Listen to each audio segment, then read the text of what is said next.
નકર અત્યારે તમને કહું આ યુવાનીના ઉંમરે ઊભા હોય એટલે સિગરેટ, બીડી, તમાકુ અને ગુટકા, હમણાં ઓલા સાહેબે કીધું હું દાને દાને પે કેસર કા રંગ, હું કીધું એને, એ આ બધું હોય આ યુવાનીમાં.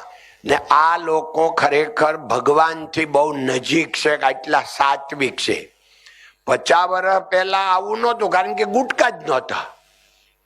એટલે 50 વર્ષ પહેલા ગુટકા જ નહોતા, બધા હારા જ હતા. તઈ મેં વ્યાખ્યા કીધી એવી છે કે તઈ કોઈ બીડી ન પીવે તો એ હારો ગણાય, બીડી હતી ખાલી. એટલે તમે બધા સારા સાત્વિક છો તો હું કામ આપણે ભાઈ આ ભેગા થઈને સેમિનાર કરાવવા, ખોટા ખર્ચા કરવા નહીં. આપણે જ્યાં છીએ ત્યાં સારું જીવન જીવીએ છીએ, હારા છીએ, હાચા છીએ, પણ હજી પણ આનાથી બેસ્ટ જીવન જીવી શકીએ. આનાથી સારું જીવન થાય તો સારું જીવન કેવી રીતે થાય? તો ગીતામાં ભગવાને કીધું છે પ્રશ્ન અને પરિપ્રશ્ન, એટલે કે બધા ભેગા થઈને માનો કે વલોણું કરે, બધા સત્સંગ કરે, એમાંથી માખણ નીકળે, જેમ દૂધમાંથી માખણ નીકળે, અને બધાના જીવન, આપણા બધાના વિચારો અપડેટ થાય અને બધા સુખ ભોગવે. સુખ ભોગવવું એટલે શું? સેટિસ્ફેક્શન. સેટિસ્ફેક્શન એટલે જીવનમાં આપણને આનંદ આવે કોઈ પણ વાતમાં. જો તમે આટલા બધા અહીંયા બેઠા છો અને જો તમારા ભાગ્યશાળી હોવ અને મા બાપ સુરતમાં જ રહેતા હોય અને તમે મા બાપ સાથે જો સાંજે વાળું કરી એકતા હો, એટલે તમને ખરેખર સ્વર્ગનું સુખ ભોગવો છો. આ સાચી સુખની વ્યાખ્યા છે. તમે બે ભાઈ છો, બે ભાઈ ભેગા રહ્યો છો અને તમે સાંજે એક ટેબલ ઉપર એક સાથે રૂમમાં પલાઠી વાળીને જો જમી એકતા હો તો તમે સ્વર્ગનું સુખ ભોગવો છો. આ સાચું સુખ છે.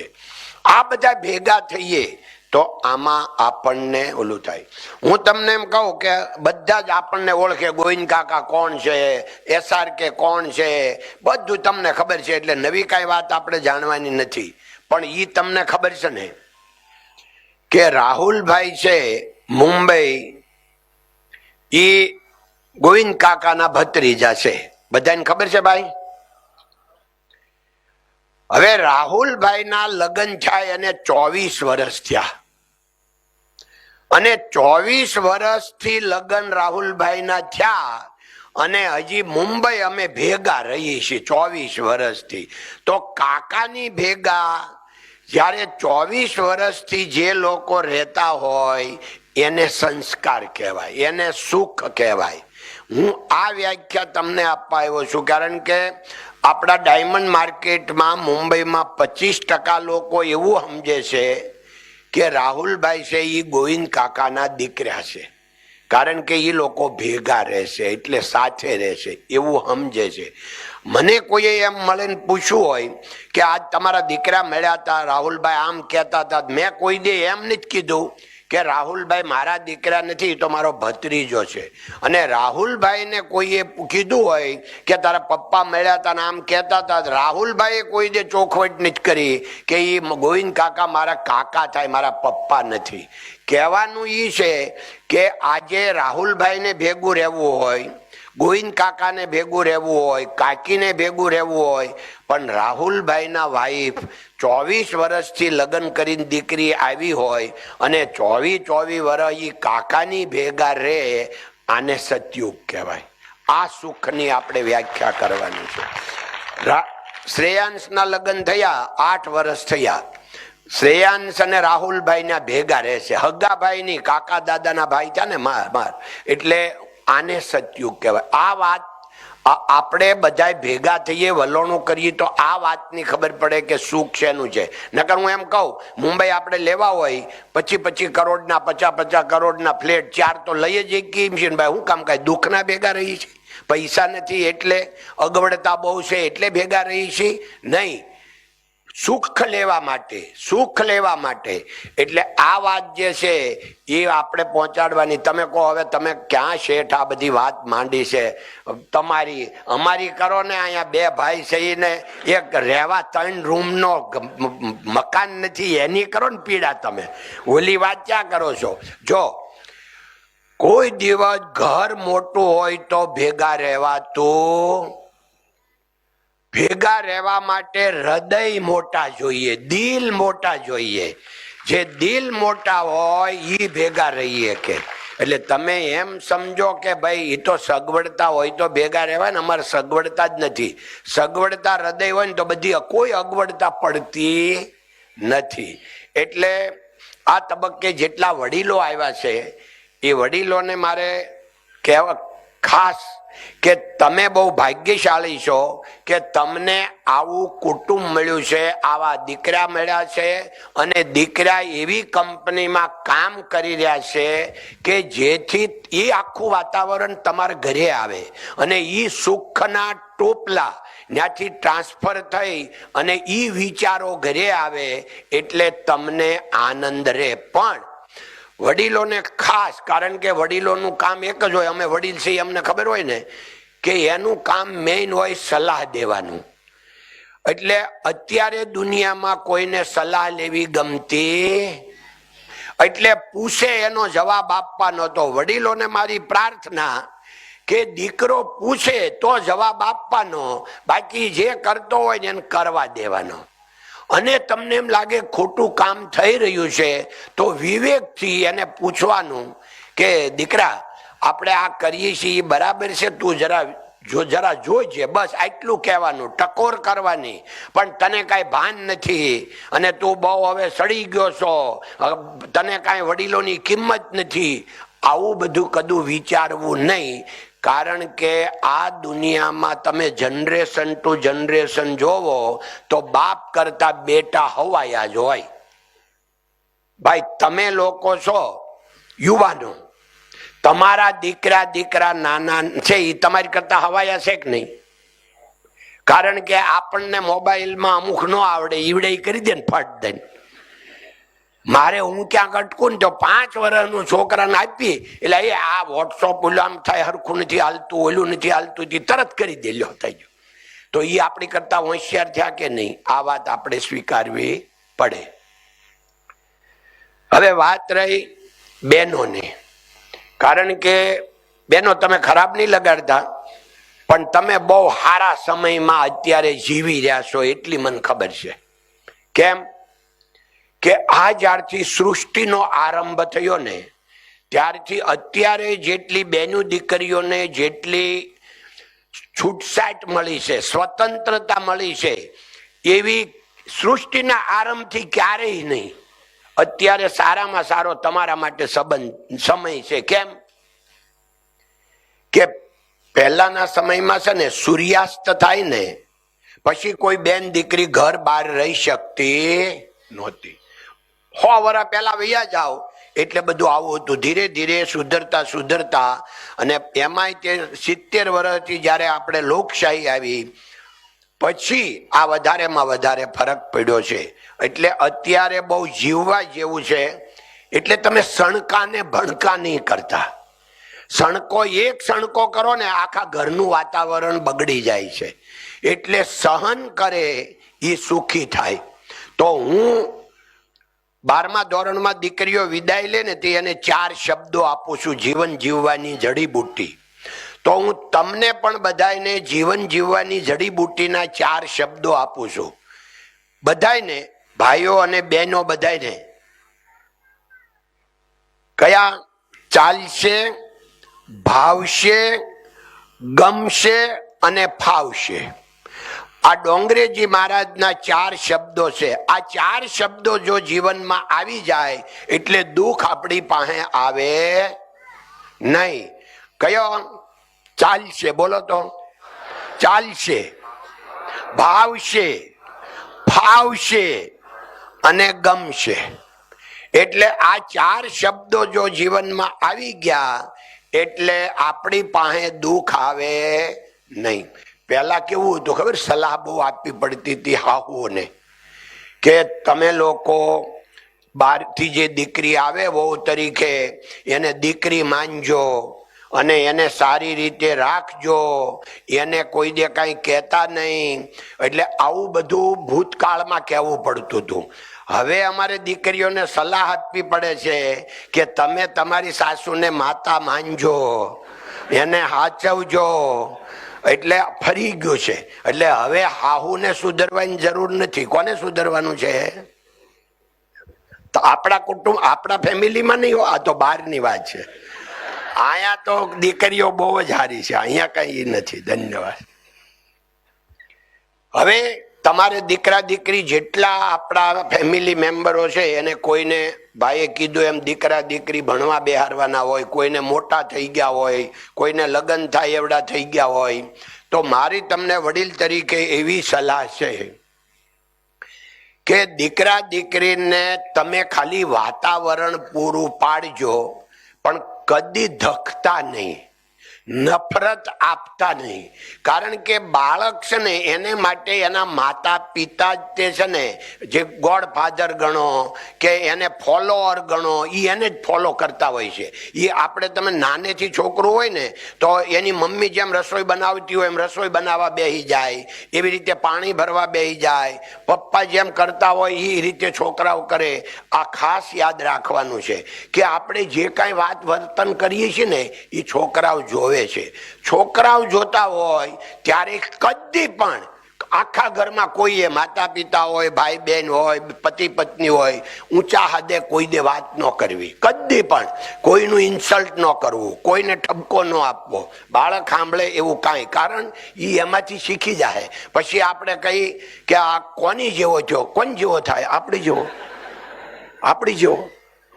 એટલે આ ધ્યાન આપણે રાખવાનું છે કે છોકરાઓને, છોકરા બગડેલા હોતા જ નથી, આપણી મિસ્ટેક હોય છે અને છોકરાઓ આપણી કરતા હારા જ હોય છે. એટલે તમે છોકરાઓને માટે શું, તો એને છે ને તમે એમ કહો તું ટીવી જોતો નહીં, તું આ મોબાઈલ જોતો નહીં, નહીં માને તો એને માટે વાતાવરણ કેવું ઊભું કરીએ કે એને આપણે નથી ટેલિફોન જો મોબાઈલ લીધ દેવો તો એને શું ગમે છે એની એક થિયરી અઠવાડિયે 15 દિવસે મહિને સમજી લો કે એને કઈ વસ્તુ ગમે છે, એ વસ્તુને એને રવેડે ચડાવો એટલે ઓટોમેટિક અહીંયા ઓછું થઈ જાય.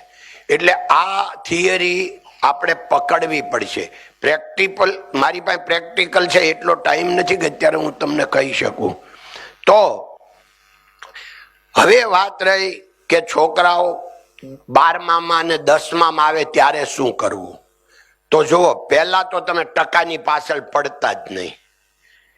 હમણાં ઓલા ભાઈએ કીધું એમ એ ટકા શું છે, તો ઈ છે મેમરી, યાદ રહે, કાંઈ કામનું નથી. મિત્રો, આપણે બધા જ અત્યારે પોતપોતાના મનથી વિચારો કે આપણે ભણ્યા અને જેટલું આપણે સ્કૂલમાં પાઠ ભણ્યા એમાં જીવનમાં કયો કામ આવ્યો? એ આપણને શું કે આપણે કવિતાઓ બોલ્યા, પાઠ બોલ્યા, આપણે બધું લખ્યું, પ્રશ્નો આવ્યા, કામ શું આવ્યું? કારણ કે સમય ફરી ગયો. તો આ આપણા છોકરા અત્યારે ભણે છે, હવે એને 15 વર્ષ પછી એના જીવનમાં એમાં શું કામ આવશે? એટલે એને હેરાન ઓછા કરજો. હવે તમે કહો છે એ તો બધી વાત બરાબર, પણ એને ડોક્ટર કરવો હોય તો પછી 95% આવે તો ડોક્ટર થાય ને. મિત્રો, ભગવાને જન્મથી એને બનાવ્યો છે, જે બનવાનો હોય એ જ બને. ઉંદર કાપે કરંડિયો, સાપ ઉંદરને ખાય, ઉદ્યોગે અવળવું પડે, હરી કરે તે થાય. હવે પ્રારબ્ધની વાત એવી છે કે ઉંદર છે ને એ કરંડિયો કાપ્યો એને, કારણ કે રોજ કરંડિયો કાપતા હતા ને તેને અંદરથી ફ્રૂટ મળતું હતું, ખાવાનું મળતું હતું. પણ એક દિવસ એને વાદીના ઘરે એ ઉંદરડો પહોંચી ગયો અને કરંડિયો કાપ્યો ને તે ઓલો અંદર સાપ બેઠો ખાઈ ગયો. હવે ઉંદરે મહેનત તો કરી જ હતી. એમ આપણે મહેનત ગમે એટલી કરીએ પણ ભાગ્યની વાત છે કે આ જે દોહો છે એ ભાગ્ય ઉપર છે. એમ આપણો દીકરો શું બનવાનો છે કેવી રીતે બનવાનું છે એ બધું ભગવાને એને જન્મ પહેલા નક્કી કરી જ દીધું છે. હવે એ ડોક્ટર બને તો જ ભાવિ થાય એવું કોણે કીધું? જો એવું જ હોય, દર વર્ષે ખાલી ગુજરાતમાં 12 થી 15 ડોક્ટરો આપઘાત કરે છે. જો ડોક્ટર બની ગયા પછી જીવન બની જવાનું હોય તો એટલે આપઘાત શું કામ કરે ભાઈ? એવું નથી. જીવન સમજણથી જીવાય છે. જીવનનું સેટિસ્ફેક્શન સમજણથી આવે છે. એ પૈસાથી સુખ મળે એવી કોઈ ગેરંટી નથી. એ મોટું જૂઠાણું છે. પૈસાથી સગવડતા મળે કે તમારી પાસે પૈસા હોય તો તમે મોટરસાયકલ લઈ શકો, તમને સગવડતા મળી હરવા ફરવાની, મોટર લઈ શકો, હરવા ફરવાની સગવડતા મળી, પણ એનાથી જીવન ન બને, એનાથી સ્વભાવ ન બને. અને સુખ કોણ આપે? સ્વભાવ, પોતાનો ભાવ. આપણે કહીએ ને ભાવ વધી ગયા તો માલથી માણા કમાય કે ભાવથી? એમ આપણો ભાવ, સ્વભાવ, આપણો પોતાનો ભાવ, સ્વભાવ જો આપણો સુંદર હોય એટલે તમે જ્યાં જાવ ને તમને સુખ મળે. એક વ્યક્તિનો સ્વભાવ સારો હોય એટલે એની પત્નીને સુખ, એની બેનને સુખ, એના પપ્પાને સુખ, એની મમ્મીને સુખ, એના છોકરાને સુખ. એક ગરમ મિજાજનો માણસ હોય અને મારી ભાષામાં કહું તો અભિમાનનું ઘૂસડું હોય, એ ઘરે જાય ને ત્યાં છોકરા હાપડા ફાપડા મળે થવા, બધું ઘરમાં હરખું મળે થવા, અને ડરના માર્યા બધા ગામ થાય. અરે મેં એવા દાખલા જોયા છે કે એક ભાઈ એને ઘરે આવતા હતા ને તો એના મમ્મી ફફડતા હતા. મમ્મી એ રૂમમાં વ્યા જાય. મેં કીધું તમે કેમ બા? તો કે ના મને એ આવે ને એને હું અહીંયા બેઠી હું હોલમાં તો મને કઈક કે તો મને ડર લાગે. હવે મમ્મી ડરી જાય, આવા જો હોય એને કોઈ દે સુખ મળે ભાઈ? કારણ કે જો તમે સુખનું સાધન કહ્યું કે અગર તમે ઘરે જાઓ તમારો ભગવાનની દયાથી મોટરસાયકલ તમારી પાસે હોય અને તમે હોર્ન વગાડો અને દોડાદોડ છોકરા આવે, તમારી મમ્મી બહાર ઓટલે આવી જાય, પત્ની ઓટલે આવી જાય, તો માનજો કે તમે સાચા સુખના અધિકારી છો અને તમારું આખું કુટુંબ સુખી છે. બાકી જો તમે જાઓ ને બધા ગભરાઈ જાય એટલે સમજવાનું કે અહીંયા ક્યાંય સુખને એન્ટ્રી આ ઘરમાં નથી. તો એ કોણ કરે? માણા તો એનો હોય જેનો સ્વભાવ સારો, બધા એની પાસે દોડીને આવે. જેનો સ્વભાવ ખરાબ, ત્યાં બધા આગા ભાગે. એટલે એક તમને ખાલી એક્ઝામ્પલ આપી એટલે ઇનફ છે. એક જ તમને જીવન જીવવાની જડીબુટ્ટી આપી દઉં છું કે મેં આ જાહેરમાં ઘણા વાર આ વાત કરી છે, જાહેર પ્રવચનોમાં, અને યુટ્યુબમાં તમે કદાચ ગોવિંદકા ધોળિકા નાખો તોય આ બધા આવે. તો હું એમ કહું કે કેવી રીતે સુખ મળે, સુખની કડી કઈ, તો મારી પાસે એના ફોર્મ્યુલા છે અને એના હું સેમિનાર કરું છું. એક તો ક્રોધ કરવો નહીં. હું એક સેમિનાર છે એ 15-20 મિનિટનો, તો તમને કદી પણ આખી જિંદગીમાં ક્યારેય ક્રોધ આવે નહીં. પણ એ આપણી પાસે ટાઈમ નથી એટલે અત્યારે તમને એનાથી જે સસ્તી અને સહેલી જે જડીબુટ્ટી છે એ આપું છું કે તમે કોકને માન આપવા શીખો. પછી પત્ની હોય, બાળકો હોય, મા બાપ હોય, ભાઈ હોય, બેન હોય, તો અને પાડોશી હોય કે કુટુંબ હોય, ગામ હોય, ગમે ત્યાં, એટલે તમને કેવી રીતે સુખ મળે. તો હું તમને કહું કે હું ત્યારે લાલજીભાઈ ત્યાં હીરા ગણતો તો 1968માં ડોંગરેજી મહારાજની કથા રૂવાળાને ટેકરે હતી. તો હું રવિવારે બપોર પછી રજા રહેતી હતી, કારણ કે તઈ કારખાના આખા સુરતમાં 14 કલાક હાલતા. સવારે 6 વાગે ચાલુ થાય, સાંજે 8 વાગે બંધ થાય, અને રવિવારે બપોર સુધી ચાલે 1 વાગ્યા સુધી. ખાલી રવિવાર બપોર પછી જ રજા રહે. 6 વર્ષ મેં આ 14 કલાક કામ કર્યું. એટલે મેં નહીં, ત્યારે બધા જ કરતા. હીરામાં જેટલા હોય બધા જ હીરાવાળા, અહીંયા વડીલો કોઈ બેઠા હોય, હીરા ગણતા હોય, તો આ જ ટાઈમ હતો. એટલે એમાં કાંઈ નવું નહોતું. એટલે રવિવારે હું કથા સાંભળવા ગયો ને મને એટલો આનંદ આવ્યો. મેં લાલજીભાઈ શેઠને કીધું કે મને આખી કથા સાંભળવા જવા દો. હવે હું ઘાટનો કારીગર, તો મને કે તું 20 હીરા રોજ બનાવીશો અને મારે 2 ઘંટી બંધ રહે, એટલે તારે આવવું તો પડશે. તો મેં કીધું હું રાતે બનાવી દઉં તો હીરા, તો હાલશે. એટલે હું રોજ સાંજે કથા પૂરી થાય એટલે 6:30 કારખાને જાઉં ને 12 વાગ્યા સુધી 1 વાગ્યા સુધી બેહું, 20 હીરા થઈ જાય. એટલે આખી કથા મેં સાંભળી. હવે કથામાં હું આવ્યું કે તમને માન કોઈ આપે તો ગમે છે? તમારા હૃદયને પૂછો. તો મેં તો મારા હૃદયને પૂછ્યું, મને તો બહુ ગમે કોક માન આપે તો ડોંગરેજ મહારાજ કે હાવ મફતમાં મળશે, કોઈ ખર્ચો નહીં. તમારે ખાલી બીજાને તમે માન આપો એટલે તમને માન મળશે. પછી એની આખી સૃષ્ટિ સમજાવી કે આ ભગવાને સૃષ્ટિ બનાવી, એનો નિયમ એવો છે કે તમે જેવું આપો એવું તમને સામું મળે. અને આપણને પણ બધાને અનુભવ હશે. ઘણા વાર ખબર આપણે કોકને કહેતા હોય, યાદ કરતા હોય, હાલો હાલો આપણે આને ફોન કરીએ આજ, કે એને ઘરે મળવા જઈએ, આવું વિચાર કરતા હોય ત્યાં એનો ફોન આવે, કાંઈ ઈ આવે તો આપણે એમ કે લે આલે અમે તને યાદ તો કરતા હતા, તો તું તમે આવી ગયા કેમ? તો આપણે કઈ ટેલિપથી. કેમ કે તને કોણે કીધું? તો કે મને જેને કીધું એને તને કીધું, ને તને જેને કીધું એને મને કીધું. કારણ કે આપણા બધાની અંદર રહેવા વાળો આત્મા એક છે. આ સૃષ્ટિનો નિયમ છે. આવું તમને ક્યારે અનુભવ થયો જ ભાઈ? થયો છે? ધન્યવાદ.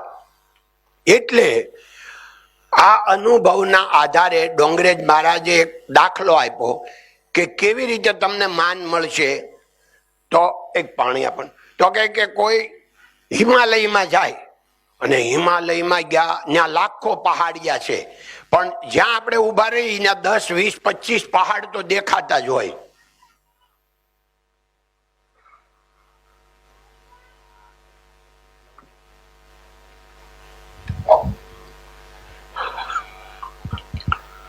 ત્યાં જઈને કોઈ એમ મોટા અવાજે બોલે, ભગવાન તારું ભલું કરશે, એટલે 10, 20 વાર અવાજ આવે, ભગવાન તારું ભલું કરશે, ભગવાન તારું ભલું કરશે, ભગવાન તારું ભલું કરશે. ત્યાં જઈને અગર કોઈ બોલે કે તારું સત્યાનાશ થાય, તો 10, 20 વખત અવાજ આવે, તારું સત્યાનાશ થાય, તારું સત્યાનાશ થાય. એમ ડોંગરેજી મહારાજે દાખલા સાથે સમજાવ્યું. એટલે મારા મગજમાં વાત બેસી ગઈ કે આપણે છે ને આ વાત બહુ સીધી છે, તો આપણે બધાને માન આપવા શીખીએ. એટલે અમે ત્યાં 40 છોકરા કામ કરતા હતા, 15 થી 25 વર્ષના. તો મારી ઉંમર 17, 18 વર્ષની. એટલે મેં બીજે દી કારખાને જઈને બધાને માન આપવાનું ચાલુ કર્યું. એટલે બધા બેઠા હોય ને તો પહેલા દાખલા તરીકે ભગવાનભાઈ હોય તો આપણે ભગવો કહેતા હોઈએ, બધા મને ગોવિંદો કહે, હું વીરજીભાઈ હોય વીરો કહી, લાલજીભાઈ હોય લાલો કહી, કાનજીભાઈ હોય કાન્યો કહી, આમ જ બધા બોલાવતા હોય છોકરા હોય. એટલે મેં પછી બધાને સવારે જઈ અને માન આપવાનું ચાલુ કર્યું, લાલજીભાઈ, કાનજીભાઈ, ભગવાનભાઈ. તો બધા કે ગોવિંદાનું ખાઈ ગયું છે. એટલે બધા મારી મશ્કરી કરે કે આને કાંઈક થઈ ગયું. તો હું ખાલી મુસ્કુરાન આપું, જરાક હસું, બોલું નહીં કાંઈ, ખાલી હસું. અને 2 મહિનામાં એવો ચમત્કાર થયો, આખું કારખાનું મારું રિસ્પેક્ટ મળ્યા કરવા. લાલજીભાઈ શેઠ ચા મગાવે ને તો મને એની અરે અડધી ચા મને શેઠની બાજુમાં મારી સીટ થઈ ગઈ. અને મારું માન આટલું વધી ગયું. મારી કોઈ મશ્કરી કરે ને તો 3 જણા આવે, ગોવિંદભાઈ નું નામ લેતો નહીં, ગોવિંદો 2 મહિનામાં ગોવિંદભાઈ થઈ ગયા મફતમાં. મને એમ જોવાળું આ જામી ગયું, આમાં મજા છે. એટલે મેં બધાને માન આપવાનું ચાલુ કર્યું. તો આખી દુનિયા જે અત્યારે બની ને એ આનથી બની. કારણ કે 1970માં કારખાનું ચાલુ કર્યું, પછી કારીગર આવવા મળ્યા. તો કોઈ કારીગરને તમે કે નહીં, બધા તું કે, અમે એને તમે કહી. તો ઓલા કે શેઠ બહુ સારા છે, હાલો તો આ હું તમને લઈ જાઉં. તો એ કારીગરની તાણ બહુ હતી. તો આપણે ત્યાં બધા કારીગર આવવા મળ્યા કે શેઠ બહુ સારા છે, આપને તમે કે છે. તો માન આપવા મળ્યા ને તો ઓલા કે ને બઢત બઢત બઢ જાય એમ આ વધત વધત વધ જાય એમ આ વધી ગયું. અને તરત જ તે આજની ઘડીને કાલનો દી તમને ખબર છે કે આપણી કંપનીમાં નફરતને એન્ટ્રી નથી, એકલો પ્યાર પ્યાર પ્યાર પ્યાર છે. કેમ કે કુવામાં હોય તો હવાડામાં આવે અને પછી માનો કે આ ગોવિંદ કાકાના સ્વભાવ મુજબ એના ફેમિલીમાં સ્વભાવ બન્યો. કારણ મેં હમણાં તમને વાત કરી રાહુલભાઈની, તો રાહુલભાઈના જન્મથી લઈને આજ સુધી મેં એને તું નથી કીધો. કારણ કે આ ડોંગરેજ મહારાજના આ મને કારખાનામાં અનુભવ થયો ને પછી મેં નક્કી કર્યું કે આખા જગતમાં મારે કોઈને તું કહેવો જ નથી. એટલે મારા આટલા ભાણા ને ભત્રીજા છે, તમે કોઈ દિવસ મને દિન્યો કે જંતી કે રાહુલ એમ કોઈ જે બોલતા તમે નહીં સાંભળ્યો હોય કદી પણ. કારણ કે એ મારા નકર ભાણા ને ભત્રીજા છે, એની વાત જવા દો. હવે એનેથી ત્રીજી પેઢી માનો અર્પિતભાઈ આવ્યા, ભાઈ નીરવભાઈ આવ્યા, દિનેશભાઈ ના દીકરા, અમારે રાહુલભાઈ ના ધ્રુવલભાઈ ને એ બધા છોકરાઓ મોટા થયા. ત્રીજી પેઢીને મેં કોઈને તું નથી કીધો, હું બધાને તમે કહું. એટલે એનું ફળ શું મળ્યું ખબર તમને? કે આ છેલ્લા 45 વર્ષમાં મારું કોઈ અપમાન નથી કર્યું. આટલું જ આખું છે. તમને લાગ્યું કે આ મારી વાત મારા વખાણ કરવા માટે મેં નથી કરી. તમને પ્રેક્ટિકલ હું નોલેજ આપું છું કે તમારે કરવાનું કાંઈ નથી. તમારે ભરપૂર જીવન જીવવું છે. આખું ઘર આખી દુનિયા તમારી થઈ જાય, તમારે કાંઈ નથી કરવાનું. બધાને માન આપતા શીખવાનું છે અને બધાને રિસ્પેક્ટ આપી આટલું જ કરવાનું છે. એટલે તમને તમારું ભરપૂર જીવન જાહે. તો આ વાત મગજમાં બેઠી? વાહ વાહ, એલા ઉભા થાવ. ઈ કોણ હતો?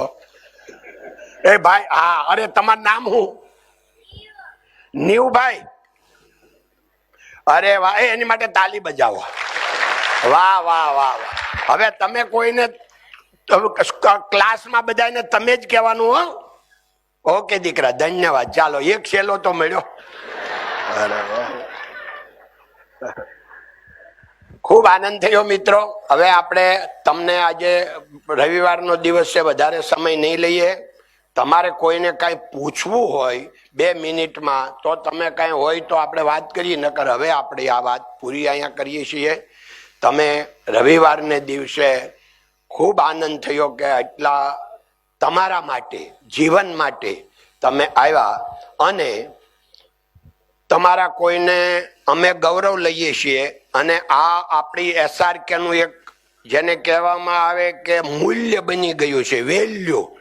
કે આવું આખું ફેમિલી કે ભાઈ કારખાનામાં આખી 5000 માણસમાં બધા નિર્વ્યસની છે, તો આમાં તમે પણ બધા નિર્વ્યસની છો. એમ છતાં કોઈ ક્યારેક ચોરાયા ખાતા હોય તો અમે એને એમ કહીએ કે ભગવાનની કૃપાનો પાર નથી, જીવની અવળાઈનો પાર નથી. આપણે જીવ છીએ એટલે જીવની અવળાઈ હોય, પણ મારી આપ સૌને પ્રાર્થના છે કે આપણે હવે ભલે અત્યાર સુધી જે થયું તે, પણ આપણે ભલે જીવ જ છીએ, પણ આ અવળાઈમાંથી નીકળી જાવ. સારું હોય તો અમારી પાસે બધી સગવડતા છે, અમે ન ખાઈ ભાઈ. એટલે તમે એમ સમજો કે આ પણ જીવન છે, અમે નથી ખાતા, તેમાં શું પ્રોબ્લેમ આવી ગયો ભાઈ? એટલે તમે આ જો કોઈ ખાતા હોય, આમાં મને વિશ્વાસ છે કે કોઈ કાકાનું કાંઈ ઓલું ન જ કરે, એટલે બધાએ તમે પાલન કર્યું જ હશે. એમ છતાંય ઘરે જઈને ખાતા હોય તો આ બધી બહેનોને મારી ખાસ પ્રાર્થના કે કદાચ એના મમ્મી પપ્પાને ન ખબર હોય પણ તમને તો ખબર હોય જ. એટલે તમારે ગોવિંદ કાકાને ખાલી એક ચિઠ્ઠી 2 લાઈન લખીને કે ભાઈ તમે કાકા તપાસ કરજો, એ હજી થોડુંક આમ તેમ લે છે. ઓલું નહીં હોય, સાંટાવાળી વાત નહીં, હા ગુટકાવાળી વાત. હા, એ તો આપણામાં હોય જ નહીં ને, સાંટો પાણી તો આ ગુટકાવાળું કાંઈ હોય તો એ ખાય છે. તો હું છે ને એ સમજાવીશ, એને કાઢી નહીં મૂકું. એટલે સાંભળો, હું તમને કહું, 1-2 વાર વોર્નિંગ આપશું. એટલે તમે બેનું પાછા બીતા નહીં કે ભાઈ હવે માંડ કરીને કામે સીડ્યા છે ને પાછા ક્યાં આ ઘર ભેગા થાય. એવું નહીં થાય. પણ આપણે બધાએ એનું રક્ષણ કરવું છે. હું કામ ખબર? એક વ્યક્તિ છે ને એ કુટુંબનો અત્યારે સ્તંભ છે. થાંભલો એ ભાંગવા નથી દેવો. અને નકર તમને બધાને ખબર છે, વડીલોને માટે ખાસ હું કહું છું કે હું આ છોકરાઓને તો કહું જ છું અમારે, પણ તમને વડીલોને આ મેસેજ આપું છું કે આપણા દીકરા જો વ્યસન કરે તો કંપનીને તો ફાયદો જ છે. શું ફાયદો છે? કે ઈ અગર વ્યસન કરે, ગુટકા ખાય, તમાકુ, તો છે ને હીરા હારા થાય. અને જ્યારે આપણે એને ના પાડીએ એટલે એનું મગજ જાય અને એનો મૂડ ન હોય એટલે કામ થોડુંક બગડે. પણ આપણે એકલો નફો નથી જોતો, અમારે તો માણા જોઈએ છે. એટલે આવા માણા ન મળે. એટલે આ માણા આપણે જોઈએ છીએ. રૂપિયા તો આવે ને જાય, એ તો આવશે ને જશે. એટલે એ બુદ્ધિનું સ્તર છે કે ભાઈ કંપનીને નુકસાન થાય એવું કાંઈ ન કરાય. તો આપણે એમાં ભલે રૂપિયાનું ભલે નુકસાન થાય, એ ભરપાઈ થઈ શકશે, પણ માણસનું કોઈ દિવસ ભરપાઈ થાય નહીં. એટલે આપણે માણસ જોઈએ છે અને આ દુનિયામાં માણસ નથી, તમે માણસ છો. એટલે અમારે તમને જોઈએ છીએ, તમારા કુટુંબને જોવો છો, તમારા દીકરાને જોઈએ છીએ. અને તમને જાણીને કદાચ ખ્યાલ આવશે કે અત્યારે કેન્સરના એટલા બધા વ્યાપક થઈ ગયું છે, એટલું વ્યાપક થઈ ગયું છે કે ઘરે ઘરે અમારા આખા કુટુંબમાં સ્વામિનારાયણ સત્સંગને હિસાબે વ્યસન છે જ નહીં. અમારું કુટુંબ એટલે કાનજી દાદાનું કુટુંબ કહું. મારા ફાધરને 4 ભાઈ, એમાં ભવાની જેમસે આવે ને હરિકૃષ્ણ આવે અને બાલકૃષ્ણ આવે, ફઈના દીકરા. એટલે આ અમારા આખા કુટુંબમાં વ્યસન નથી, કારણ કે સ્વામિનારાયણના સત્સંગને હિસાબે બચી ગયા. એમ છતાં ખાલી 2-4-6 છોકરાને વ્યસન થઈ ગયું હતું. તો જો 2 છોકરા તો ઓફ થઈ ગયા અમારા જ કુટુંબના, અને 3 ને અત્યારે કેન્સર લાવ્યું છે. બોલો, 5 તો કેન્સરના કેસ અમારા કુટુંબમાં થઈ ગયા. તે બહાર જ્યારે વ્યાપક હોય ત્યારે કેટલા થતા હશે, એટલે બહુ ડર લાગે છે. એટલે અમારે આપણે તમે હોસ્પિટલમાં ક્યાંક જાઓ ને તો ખબર પડે. એવો જ ભય આ એક્સિડન્ટનો છે. હું 4-5 દિવસ પહેલા આપણા ડ્રાઈવર સુરેશભાઈને પેટમાં એક નસમાં જરાક તકલીફ થઈ ગઈ હતી, તો એ અઠવાડિયું હોસ્પિટલમાં રહ્યા. તો હું એને ત્યાં ખબર લેવા ગયો, તો એ 2 રૂમ ભેગા છે આઈસીયુના. એટલે 5 બેડનો આઈસીયુ એટલે 10 બેડ થાય. તમને એમ કહો નહીં, 6 ના છે એટલે 12 થાય. 12 માંથી 11 પેશન્ટ અંદર હતા ને 11 માંથી 7 મોટરસાયકલના એક્સિડન્ટ વાળા આઈસીયુમાં હતા. મોટરસાયકલના એક્સિડન્ટ વાળા 7. અને એમાં એ જે એના જે મોટરસાયકલના એક્સિડન્ટ મગજના થઈને આવે ને એના ફેમિલીની તમે જે કરુણા જોવો ને, આપણો જ હમણાં જોવો ને, મેં એક બોર્ડ માર્યું હતું, તમને ખબર હોય તો હમણાં કે આપણે SRK હાઉસમાંથી એક છોકરો રવિવારને દિવસે તેથી એને નહોતો હેલ્મેટ પહેર્યો અને એક્સિડન્ટ થયું અને એને અઠવાલાઈન પાસે ક્યાંક થયું એટલે ન્યાન દાખલ કરી દીધો. હવે એમ કહું 3 લાખ રૂપિયાનો ખર્ચો, ઇન્સ્યોરન્સ લીધો નહોતો. હવે એના મા બાપની, એના કુટુંબની શું સ્થિતિ? નકર બધી આપણે ભાઈ હેલ્મેટ વગર બહાર નહીં જવું. રવિવારને દી એવું હોય કે રવિવારને દી નો એક્સિડન્ટ થાય?